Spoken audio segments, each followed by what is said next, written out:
Good afternoon, everybody. Apologies for the briefing starting late today. I want to start by saying happy Women's History Month, a time when we celebrate the countless women who have fought tirelessly and courageously for equality, justice, and opportunity in our nation. And we reaffirm our commitment to continue advancing rights and opportunities for women and girls in the United States and around the world. The President is honoring this commitment with action. He signed into law historic legislation to advance gender equity over the last year, including to support women in the workplace, such as the Pregnant Workers Family Fairness Act, the Speak Out Act, and the Pump for Nursing Mothers Act as well, and to ensure all people can live free from violence through the strengthening and reauthorization of the Violence Against Women Act. The President is also proud of having the most diverse group of women at the highest levels of government in U.S. history, including the first woman vice president and the first gender equal cabinet. This Women's History Month, we remain committed to continuing this important work in service of advancing the full participation of women, a foundational tenet of our democracy. And I wanted to lift up some really good news that all of you saw this morning, and you also heard from the President as well speak to this, which is the lowering health costs for American people that we heard today. As you know, for far too long, American families have been crushed by drug costs, many times higher than the cost to make them, and what people in other countries are charged for that same prescription. Insulin costs less than $10 to make, but Americans are sometimes forced to pay over $300 for it as well. As the President said this morning, it's flat wrong. That's why the President fought tooth and nail to pass the Inflation Reduction Act, which caps the price of insulin for Americans on Medicare. This was a critical action to lower health care costs for American people, but the President has been clear that the insulin cap should apply to all Americans, and that was something that we saw congressional Republicans blocked at that time. In his State of the Union address, he also called on pharma companies to continue this progress and bring prices down for everyone on their own. Today, Eli Lilly, the largest manufacturer of insulin in the United States, heeded that call and announced that they are lowering their prices, capping what patients pay out of pocket for drug makers' insulin products at $35. This is great news and important progress toward lowering costs for all Americans. Unfortunately, congressional Republicans are among the few left that believe insulin costs should be sky high. In fact, they are fighting to repeal the Inflation Reduction Act, which would increase healthcare costs for American people and increase the deficit as well. And finally, last night, House Republicans voted to overturn the Department of Labor's rule that investors make their own investment decisions free of government interference. The Senate will vote on the measure today. Republicans talk about their love of free markets, small government, and letting the private sector do its work. The Republican bill is opposite of that. It forces MAGA Republicans' ideology down the throats of private sector and handcuffing investors as well. The bill would bar fiduciaries from considering significant risk like extreme climate threats and poor corporate governance when they make investment decisions. It would give investment professionals less flexibility to make prudent decisions, meaning they won't be free to maximize the retirement savings for millions of Americans. That would jeopardize the retirement and life savings for police officers, firefighters, teachers, and tens of millions of retirees all across the country. This is unacceptable to the President, and that is why he will veto this bill if it does come to his desk. President Biden is focused on protecting workers' hard-earned life savings and pensions, and that is what he's going to continue to do. You've heard him say that many times. And with that, Amr, you want to kick us off? Yeah, thank you. So Chicago had their first round of their mayoral elections yesterday, and it's the latest big American city where frustrations about crime was a central issue of the cycle. Does President Biden, does he feel that this administration and I guess Washington writ large is putting enough attention on dealing with the issue of crime particularly in big urban areas like Chicago. So let me just first speak to the mayor's race. Look, the president is committed to working with whomever the people in Chicago or the people on the ground, whichever, if it's a city or a state, whomever they choose to represent them. So that is the case and will continue to be the case. And so I'm going to withhold commenting on any specific race, but I know you're asking about crime specifically. Look, the president put forth, as you know, a comprehensive Safer Communities plan, and he put that forth after inheriting a rise of crime. That is something that he has been focused on since the beginning of his administration. Let's not forget, in that plan, he calls for more than 100,000 police officers to go into the community, to work with communities and make sure that communities feel safe, families feel safe, and that's what the president has put forward.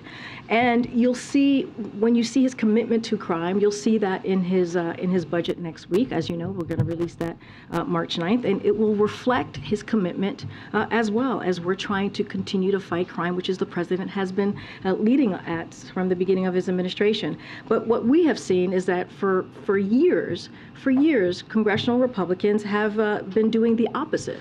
When you think about the COPS program, which is something that the president put forward, they have wanted to defund that, to take that away. And if you think about that, that leads to defunding the police. Just recently, they called on defunding the FBI.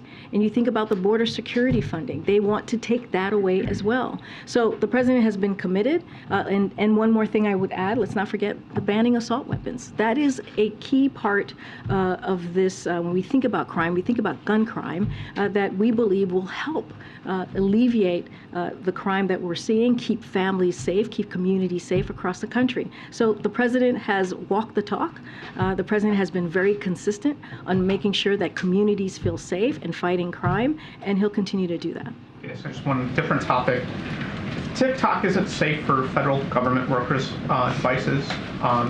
Does the president believe it's safe for Americans' children's smartphones? So I'm glad that you asked about that because, look, we have been clear about our concerns about TikTok, apps like TikTok, and certainly our concerns with countries including China as they seek to leverage digital technologies and Americans' data in ways that can present harm and risk to our national security, clearly.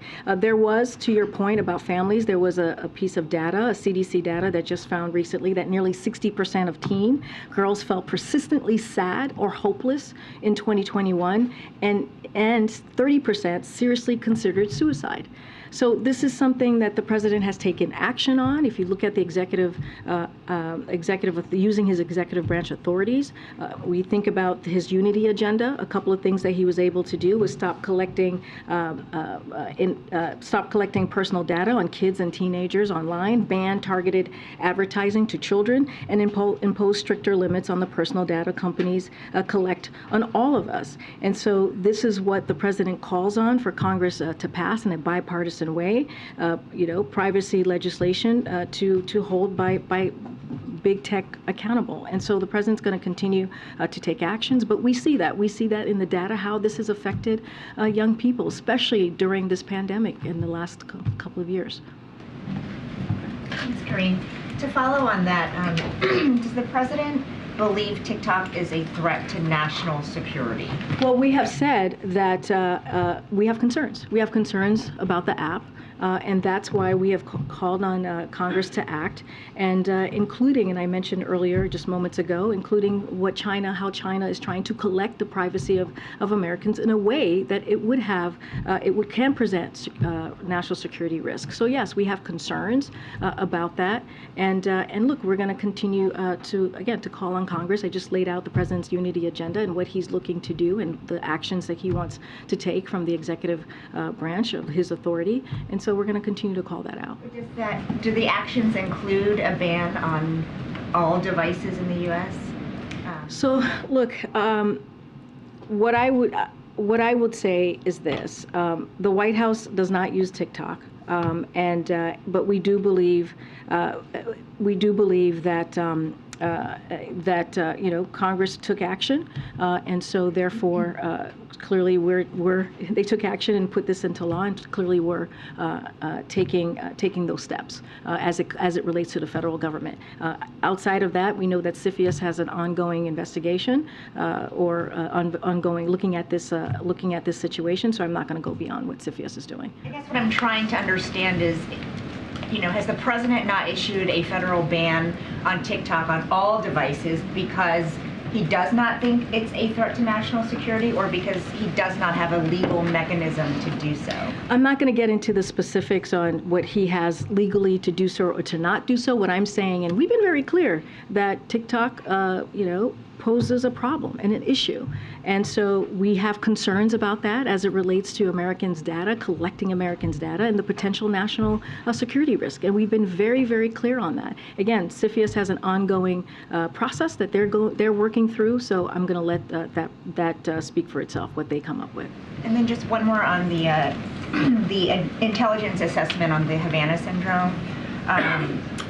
The community does not believe it was a foreign adversary that is to blame for these cases, but rather things such as pre-existing conditions, conventional illnesses, environmental factors. Can you elaborate on what that might mean, and what else you're doing to try to pinpoint exactly what caused so it? a couple of things. So look, nothing is more important to this administration, to this president, than the health and the well-being of our workforce. So that is a priority for this president. With bipartisan support with Congress, we have focused on ensuring that our colleagues and their families who report anomalous health incidents receive the support and access care that they need. And so that has also, that medical treatment, the medical care that they need has been incredibly important. So we also asked the U.S. intelligence company to surge resources to help advance our understanding of the AHI reports to date and examine all possible explanations. We have committed to be transparent with the workforce because we believe that's what they deserve, and with the American people as well. But what the IC has learned, and we would refer you to clearly ODNI as it relates to the assessment and what the specifics of that assessment and the key judgments that the IC released, that's something that we clearly would recommend to them. But it is important to note that what the director of the National Intelligence said and underscored today is that today's IC assessment does not call into action the very real experiences and symptoms. Like, we acknowledge that, and we understand that people are truly went through an ordeal. And so, and that's something that clearly our colleagues and their families had to deal with. So our commitment and the president's commitment to the health and safety of U.S. government personnel remains unwavering, and this is why the departments and agency will continue to provide timely care on as we look at the medical care, and make sure that that the reports are thorough, support research efforts, and process Havana Act payments as requested. So again, as it relates to any specific questions to their assessment, I would refer you to ODNI, but this doesn't change the commitment that the president has in making sure that these families, our colleagues in the workforce, get the help and assistance that they need, and they're going to continue to work through that. Thank you. And just to follow up on that, is the president satisfied with that report, with that assessment on the Havana syndrome? Look, I'll say this, what's important to the president is that we take this very seriously, as the intelligence community has. And you saw the assessment. They laid it out pretty clearly from ODNI. What we are committed to is making sure that our workforce and their families get the assistance that they need through the medical care. And look, the work is ongoing. It continues. So that extra special financial support that came from the Havana Act that the president signed, the White House still believes that the people who are suffering from these symptoms, even with this assessment now, that those people should still get that extra financial support. Absolutely. Yeah, absolutely. But I do want to send a message to the American people. Look, it is important, again, for the health and wellness of our workforce to be a priority. And that's what you saw from the intelligence community assessment. And and even from the assessment, that doesn't alter that. It doesn't alter our commitment, the president's commitment to their health and safety. And so that's what I would say. There is a commitment there to make sure that we make sure that there is a safe workforce for folks who are working for the U.S. government and who are clearly employees. If I can, just on one topic that you brought up, the Eli Lilly news. Did the president make a personal appeal directly to any company executives ahead of this announcement to lower the cost of insulin? So I'll say this. I mean, the president has the biggest bully pulpit, right? Well, I mean, I think that's pretty important, right? I think when people ask what is the president doing, using the bully pulpit as he did at the State of the Union and calling out or laying out how we can help the American people is critical. It's important here. And we saw that, right? We saw that he spoke to insulin and how costs need to go down. And here we see Eli Lilly taking action. And so, look, this is something that he's going to do. Using the bully pulpit as the president of the United States is an incredibly powerful tool.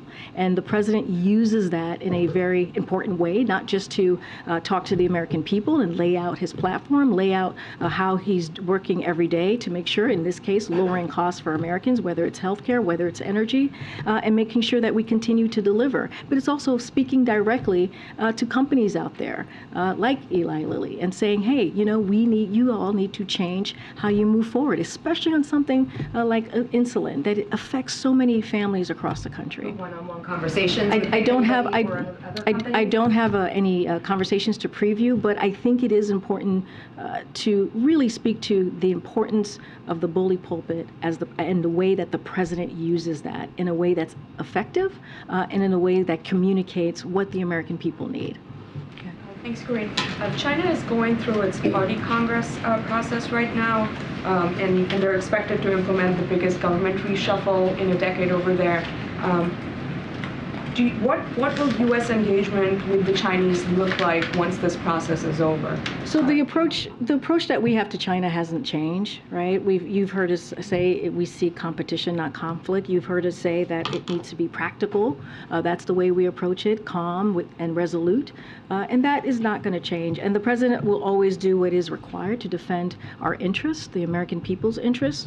Still believes it is important to keep the lines of communication open. As you all know, Secretary Blinken very recently, when he was in Munich, had a meeting, a conversation with Wang Yi, his counterpart in China. And so again, keeping those lines of communications open.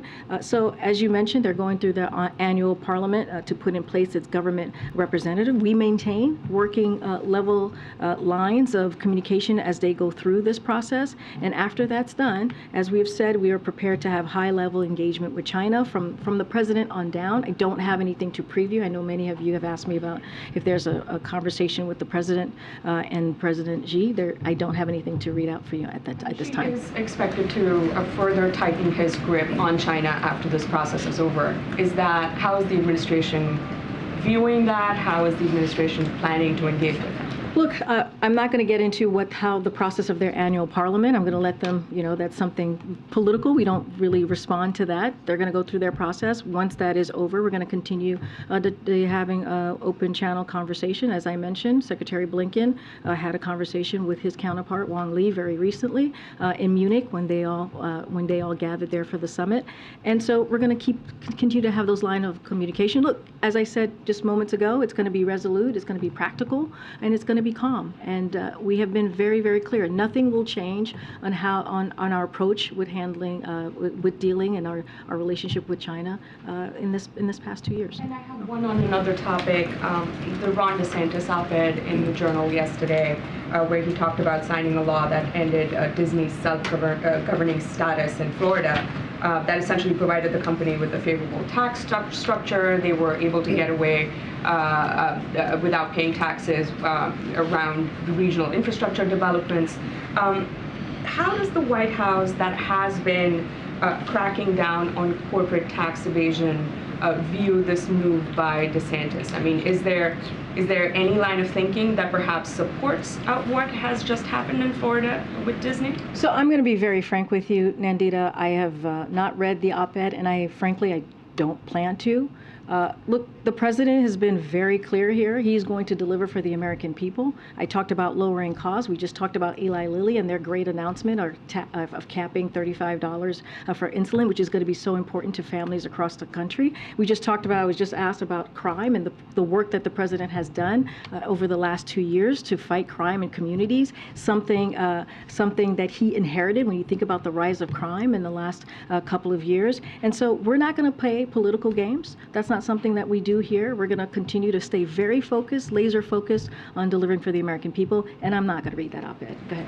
Thanks, Karine. There was a bipartisan rail safety bill that was introduced or proposed today, and the Senate Majority Leader Chuck Schumer endorsed the broad outlines of the proposal. Has the White House seen it? It's the White House supported in the wake of the East Palestine disaster. We're glad to see bipartisan support. This is something that Secretary Pete has been calling for, and this is clearly to bring forth several rail safety measures, which is incredibly important. The bill would increase the maximum fines for safety violations. It would strengthen rules governing trains carrying hazardous materials. It will accelerate the timeline for phasing in safer tank cars and establish a permanent requirement for two-person train cars. So this is a good first step, and we welcome it. We encourage Republicans and Democrats to continue to work together to advance these common sense rail safety measures, and it's again an important first step, and we welcome it. Is there anything just on the executive branch side that you guys are considering or weighing in terms of assistance to East Palestine? So as far you're talking about more economic assistance. Look, you've heard from Secretary Buttigieg, you've heard from the EPA administrator speak to how we're going to hold Norfolk, Suffolk accountable here to make sure that they pay for the mess that they created on the ground in the community of East Palestine. This is something that we are incredibly focused on and serious about. You've even heard the EPA administrator say that if they don't, they will have to pay this 3 times over. And so, look, we're going to keep them accountable, and that's going to be our focus. And then just one final one. The president nominated Eric Garcetti roughly 600 days ago to be ambassador to India. He's supposed to have a committee approval process next week. Vote, I think, is still kind of up in the air. Does the administration believe that he will be confirmed, and do you feel like this is a make or break moment for a long process? As you know, Phil, Eric Garcetti was voted out in a bipartisan way out of committee, and so clearly he has had bipartisan support.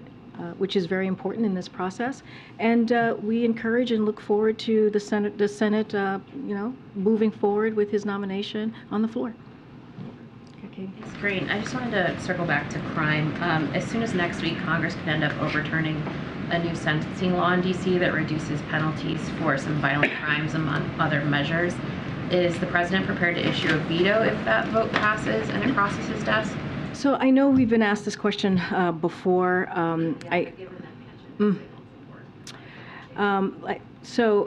Look, the president takes this very seriously when it comes to crime. I'm not going to get ahead of what the decision is going to be, or what it's going to ultimately look like. Don't want to get too much into hypotheticals. But what I can state clearly, and I've said this before, the president is very committed to make sure that our communities are safer, that families feel safer. That's why he put forth a plan very early on, making sure that we put more police in communities, that work with communities so that they feel safer. And you'll see that as it relates to funding, you'll see that in his budget next month. I'm not going to get into too much of hypotheticals from here, but the president, I believe, in the last 2 years and throughout his career, has shown his dedication in making sure that we keep communities safe. Okay, and just a second one, since it's March 1st, do you have any information about the president's planned trip to Ottawa this month? It's been reported that he's going to be visiting. I don't have anything to share. Nothing to preview at this time. Okay. I wanted to ask you about the student loan arguments that were before the Supreme Court yesterday, and many justices seem to take issue with the program. And I wonder if the administration has a message to those who have had loans already forgiven and are kind of in limbo right now. And given the skepticism from a lot of the justices, are there any plans from the administration in the event that you don't have the authority or the authority is struck down? So a couple of things. the plan that we put forward in August is the plan that we have, right? Which is also a plan that you heard the Solicitor General really defend in a very strong and powerful way yesterday, and that's our plan. And we believe in our legal authority to get that done, to get it implemented.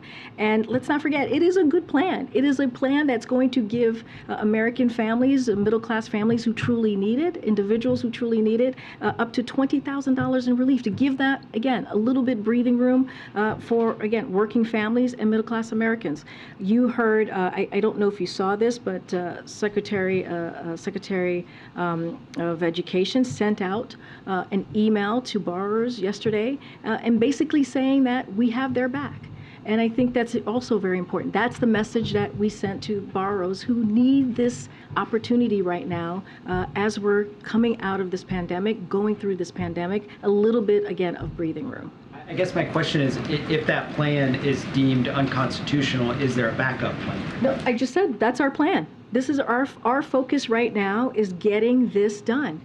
You saw the Solicitor General really give a strong argument yesterday in front of the highest court of the land. There's a reason why we took it to the Supreme Court, because we believe that we have legal authority. And let's not forget who this helps. It helps teachers, it helps firefighters, nurses, police officers. That is who we're talking about, and giving that extra little time and extra breathing room to make sure that they can either start a family or buy a house. And let's not forget, when that happens, when that occurs, it actually puts money back into the community and helps the economy more broadly. Thank you. Follow up on. Is it me or? No, it's okay. Okay, thank you. You got the floor, my friend. A follow up on Mayor Garcetti's nomination. Looks like he doesn't has the bipartisan support, as this week Florida Senator Marco Rubio placed a hold on his nomination along with 6 other senior diplomatic positions, including Rich Verma, Geeta Rao. What do you have to say on that? Is President calling these senators, some of the senators, to get these nominations through the Senate? I mean, it's basically what I just said. We think that Eric Garcetti is qualified to serve this vital role. That's why the president nominated him, right? The president nominated him because he thought he had the experience to be the U.S. ambassador in India. And as I mentioned moments ago to one of your colleagues, he received bipartisan support going out of committee, and we would like to see the Senate to move him forward and to continue getting that support.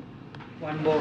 Secretary Blinken landed in Delhi today to attend the G20 foreign ministers meeting, attend Quad foreign minister meeting, and his bilateral with his Indian counterpart. Is he carrying any message from the president for the prime minister, any letter or any message for him directly? Yeah, on his visit, Secretary Blinken will reaffirm the strength of the U.S.-India relationship and express our commitment to continue working together and in groups like the Quad to advance economic growth for our two countries and expand cooperation as we have our shared priorities. So that's what you're going to hear from Secretary Blinken. That is the message that he will deliver. Thank you. Good, Mike. Thanks, Karine. Just following up on the Havana Act, which technically stands for the Helping American Victims Afflicted by Neurological Attacks Act. The predicate, obviously, of that law that the president signed is that these are attacks. And now the intelligence community is saying that 7 agencies are saying that it was either unlikely or very unlikely that that's the case. So understanding your position that obviously the administration wants to ensure that personnel across the government gets care, but that's not what this law outlines. This law outlines care for those who have been the subject of attacks.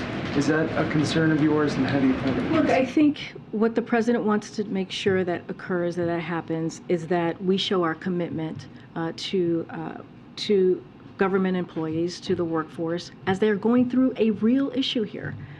This is a real problem that they have all experienced. And so we want to make sure that they continue the medical care that they're getting, that they get the resources that is needed as they're working for the U.S. government. That doesn't take that away. And so that is a message that we're going to send to the workforce, the U.S. federal workforce, and also to the families who are going through this, the individuals who are going through this right now.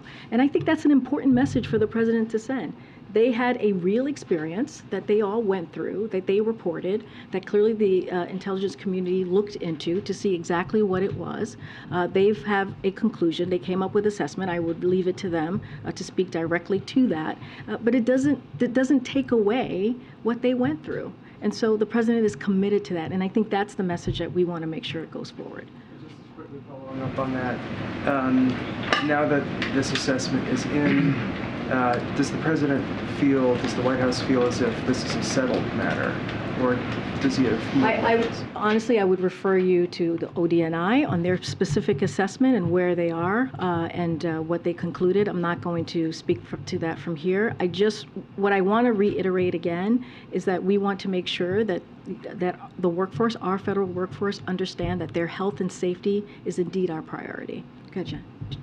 Yeah, on the Federal Reserve search, the search for the vice chair, can you say, is the president looking for a more dovish counterbalance to Jay Powell, which is what some progressives would prefer, or is that not a factor in this search? Look, this is a priority.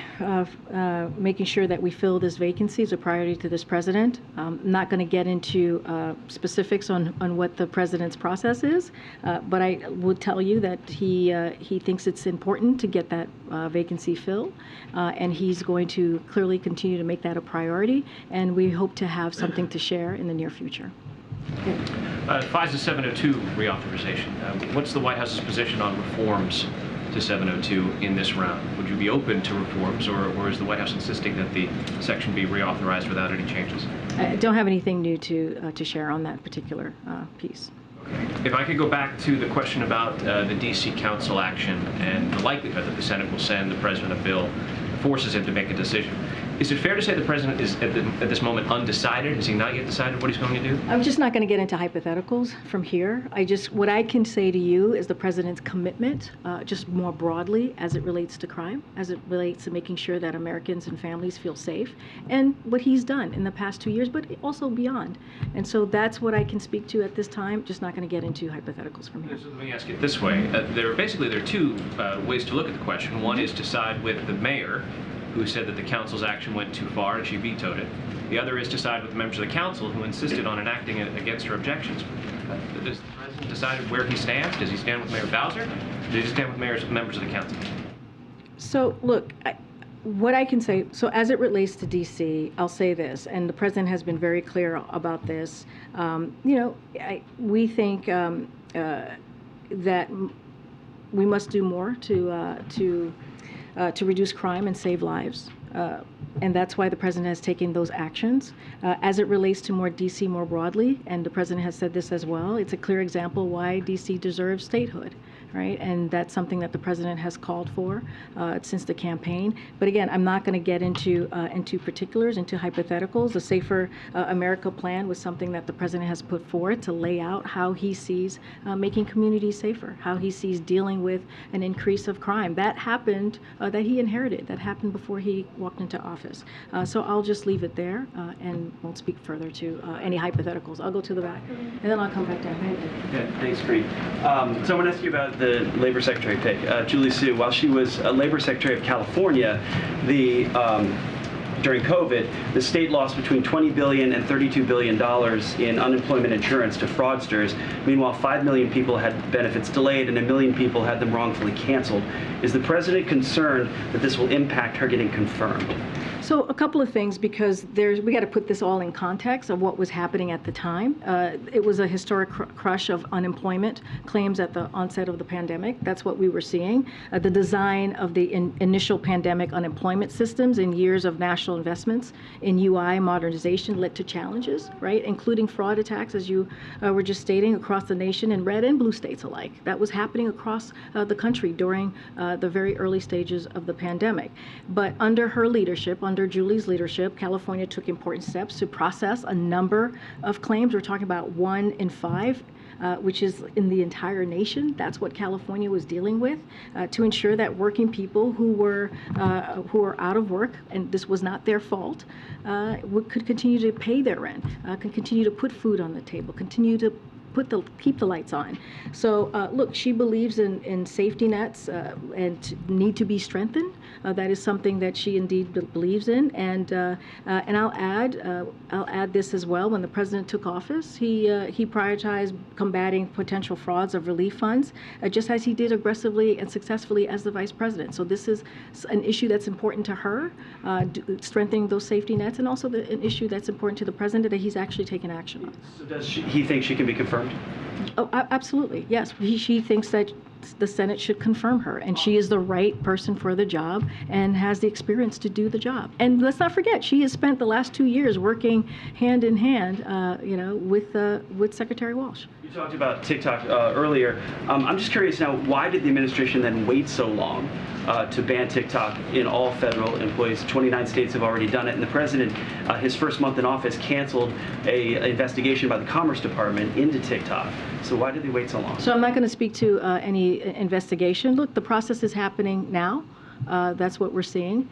What I can say is that the president has been very clear about his concerns with apps like TikTok, and I just laid out the CDC reporting and how it's affecting our children, and the importance of making sure that we deal with this in a real way, which is why he put forth his unity agenda and laying out ways that we can deal with an issue that is affecting the emotional growth and also of our children. And so, look, the unity agenda kind of lays out how the president wants to move forward. I'm not going to go beyond that. Yeah.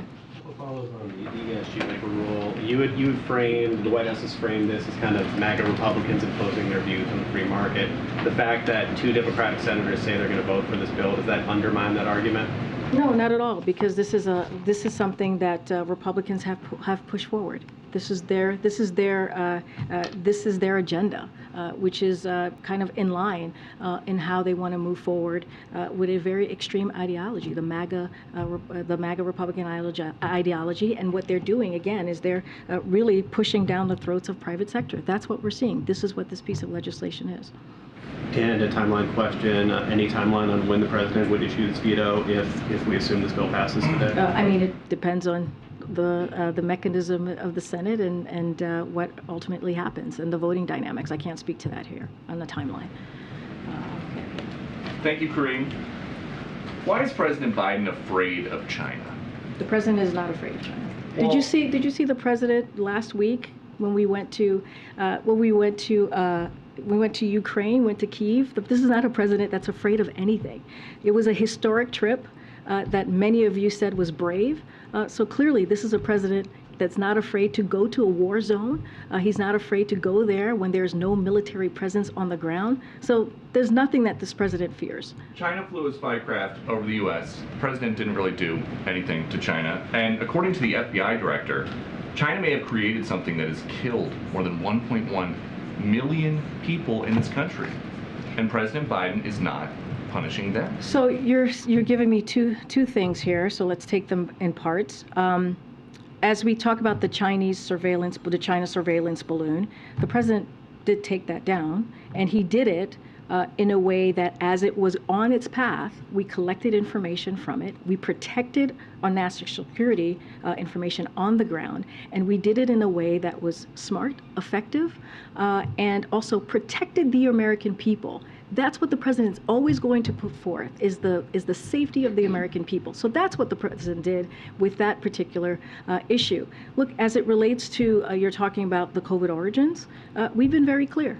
We've been very clear that we need the data, and we need to figure out how to get to the bottom of the COVID origins. And that's something that the president has said since the beginning of this administration. So that none of that has changed. But with his campaign, it was all about shutting down the virus and how hard it is for families with an empty chair at the kitchen table because of COVID. If we now know, according to the FBI director, who is most likely responsible for all those empty chairs at all those kitchen tables, why not do more to try to hold them accountable? So I'm going to flip that on its head for a second.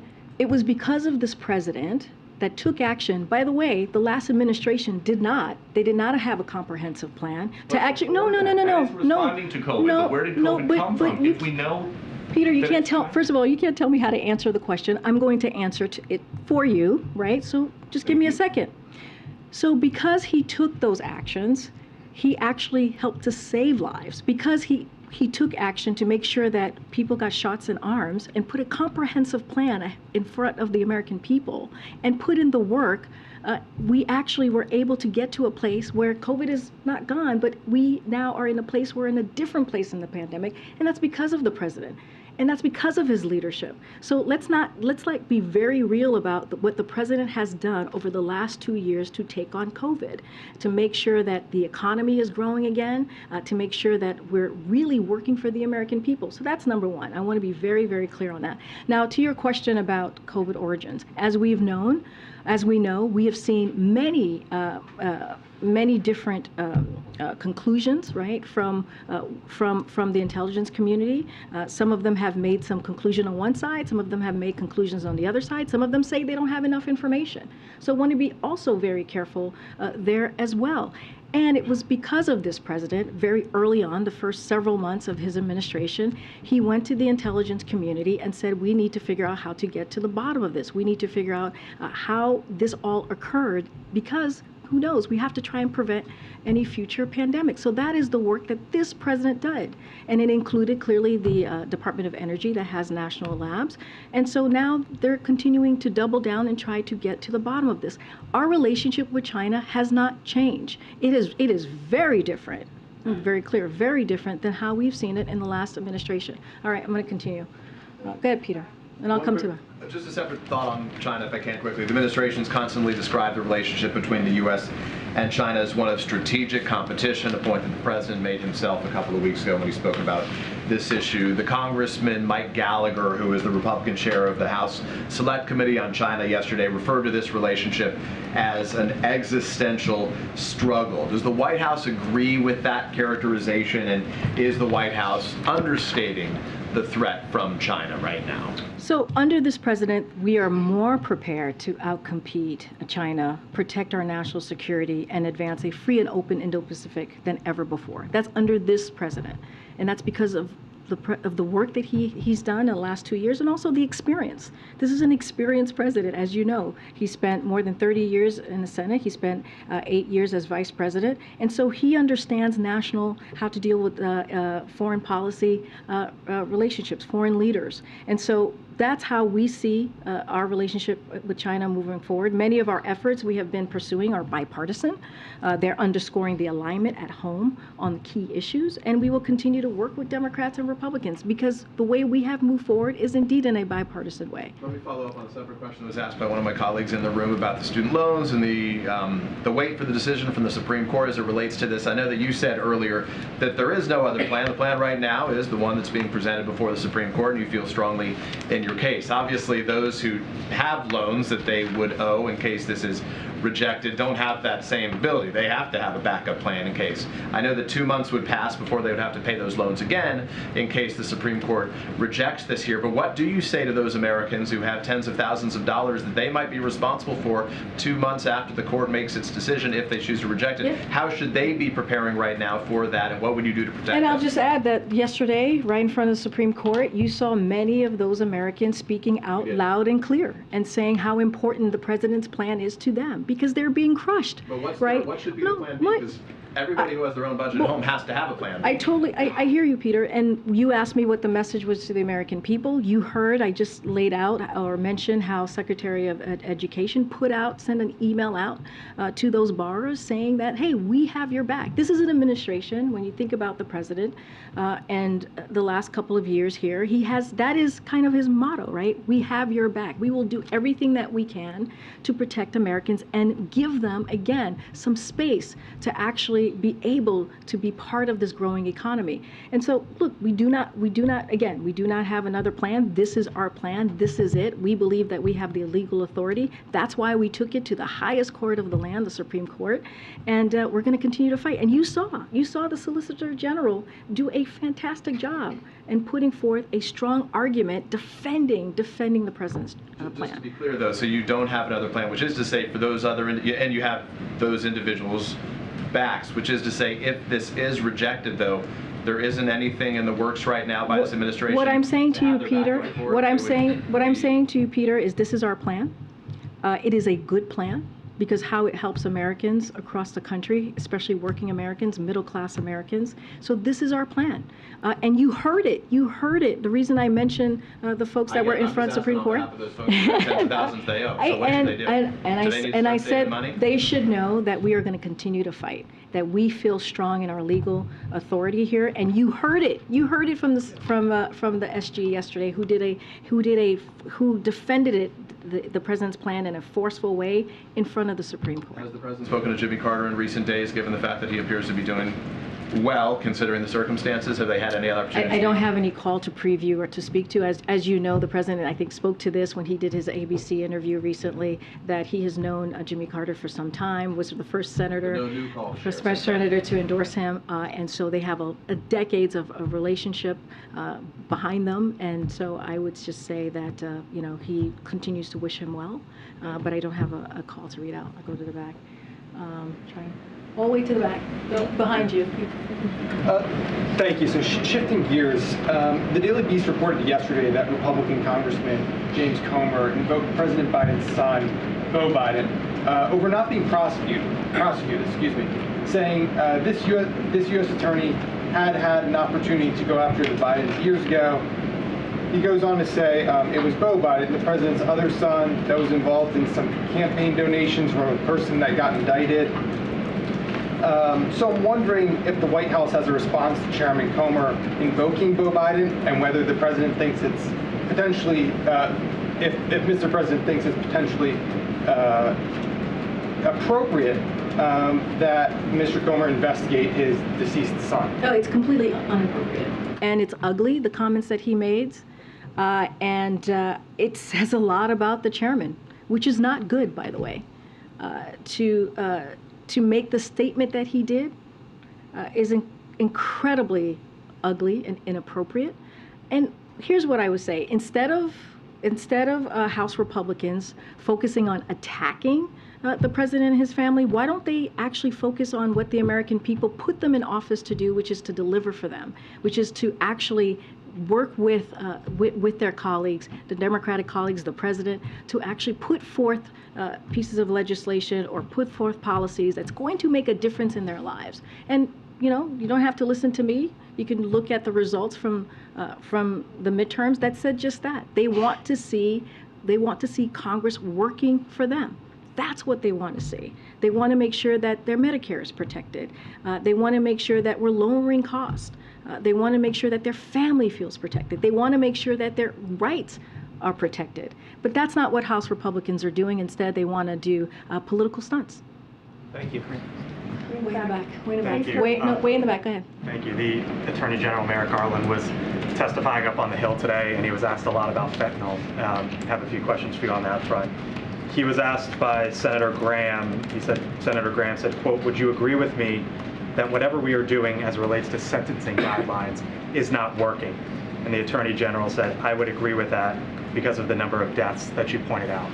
Does President Biden believe that sentencing guidelines around fentanyl deaths need to get stricter? I just caught a bit of the coverage. I didn't catch all of it. And I will say that the Secretary or the Attorney General spoke to a number of issues from what I understand.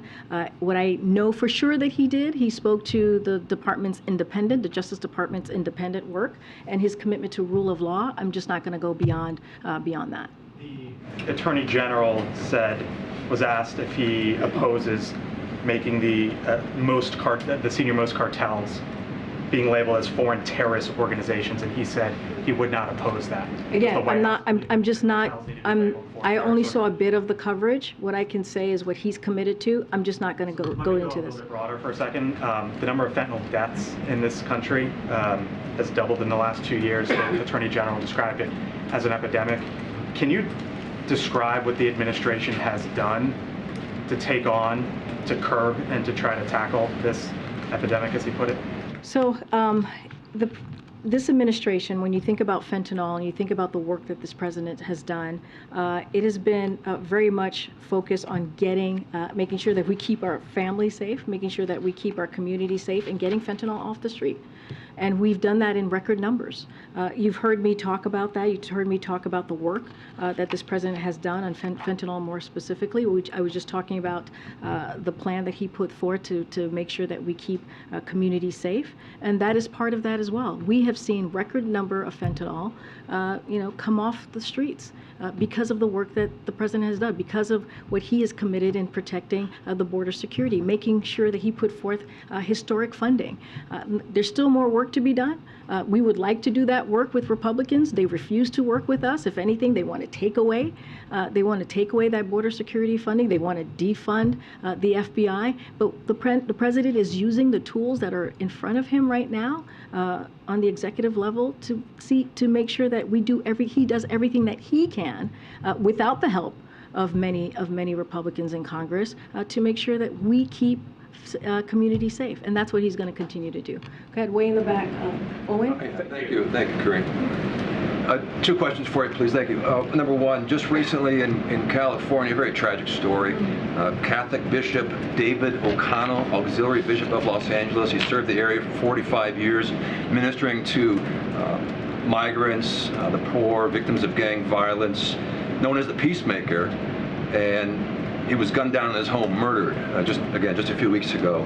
I know the White House is aware of it, but do you have a statement or at least something you want to tell the faithful there in Los Angeles? Absolutely, and I appreciate the question. We do have something that we want to share, which is the President and the First Lady joined Archbishop Gomez, the Archdiocese of Los Angeles, and the entire Catholic community in the mourning of Bishop David O'Connell. We also express our sympathy and prayers for the family and friends of the bishop, who will certainly remember his legacy of service to those on the margins of society. And so, again, we offer up our condolences to the community. Thank you. And secondly, is President Biden aware of this leaked document that recently came out of the Richmond, Virginia field office that compared Catholics, conservative Catholics, to violent extremists?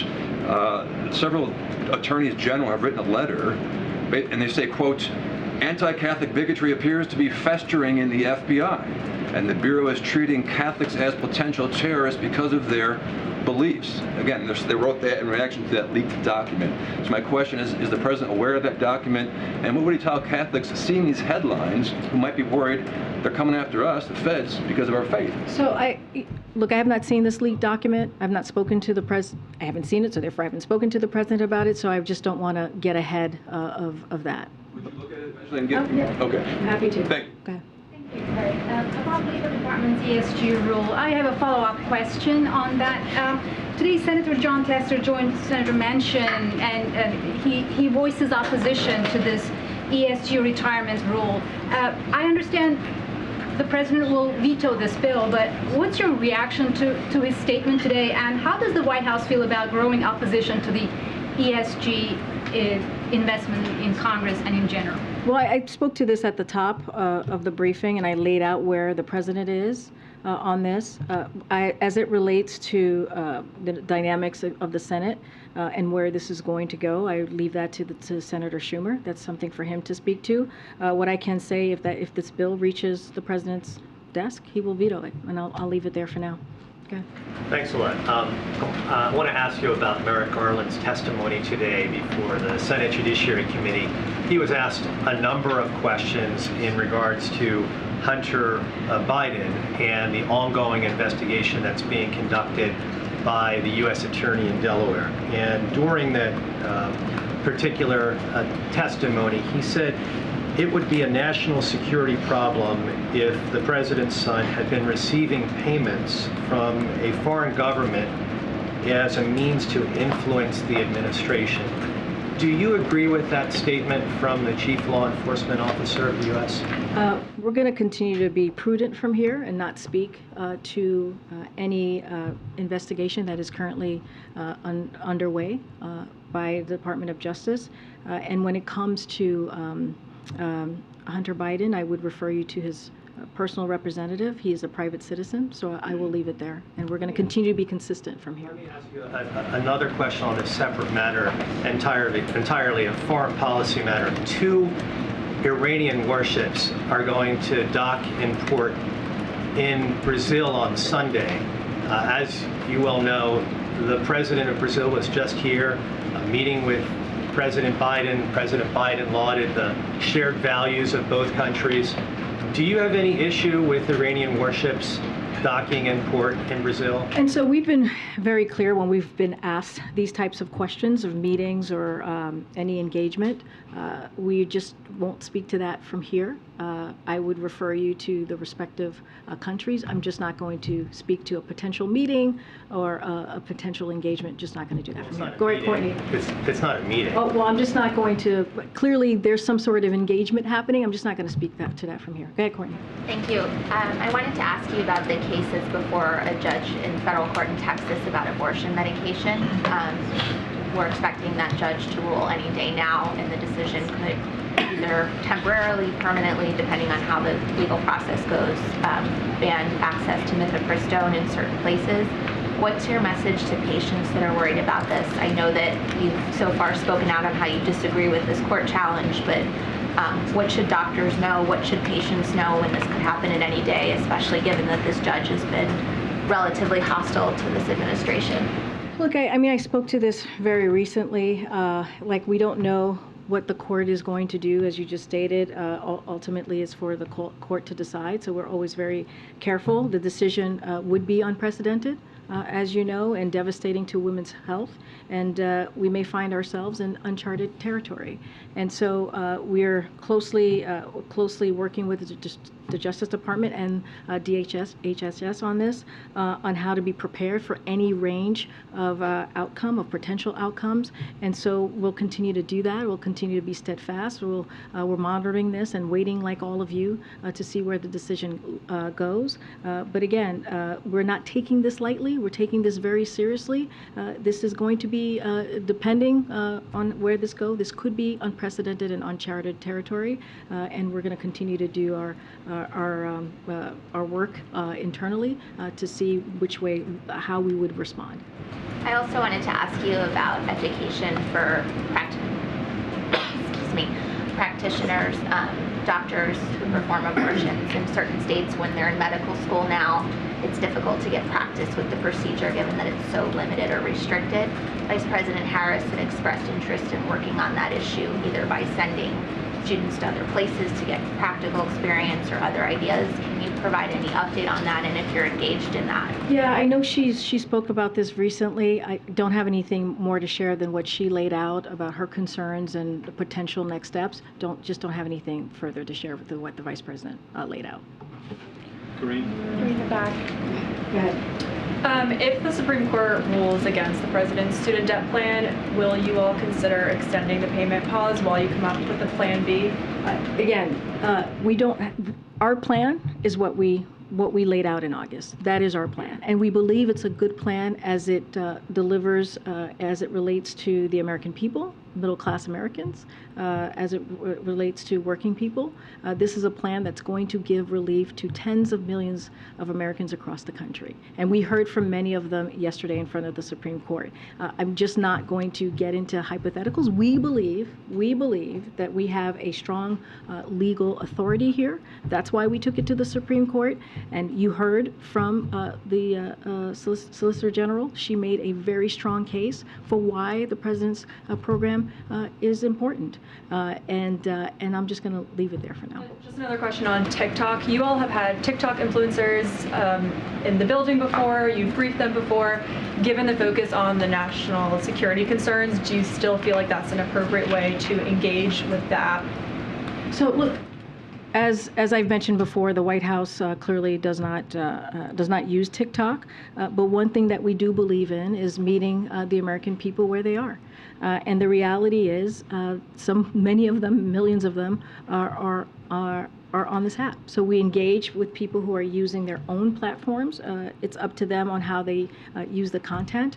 But we've always said from here, this is something that we have said for a long time, that we're going to try to communicate with the American people and meet them where they are. But we are also have been clear about the concerns that we have with this, with apps like TikTok, and that's not going to stop.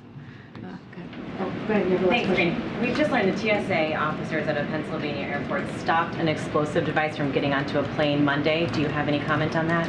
I don't have any comment from here at this time. I would have to talk to our team. More broadly, do you have a message to Americans who are hearing about flight safety incidents, close calls, devices on planes? How can you ensure that the airs are safe, the air is safe? Well, Secretary Buttigieg has been on the airwaves today, this morning, the last couple of months on this, speaking to our commitment to making sure that we keep Americans safe, especially Americans who are clearly flying.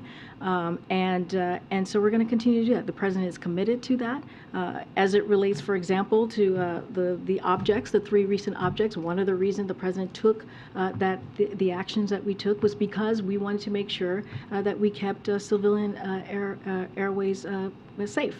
So you've seen him take really bold actions in that way. But as it relates to just what we've been seeing the past couple of months and just most recently, look, we're going to do everything that we can to make sure that that Americans feel safe flying. I know there's an FAA investigation on this most recent incident, and so we're going to see where the investigation goes and how we can prevent that. All right, thanks everybody. See you tomorrow. Thank you.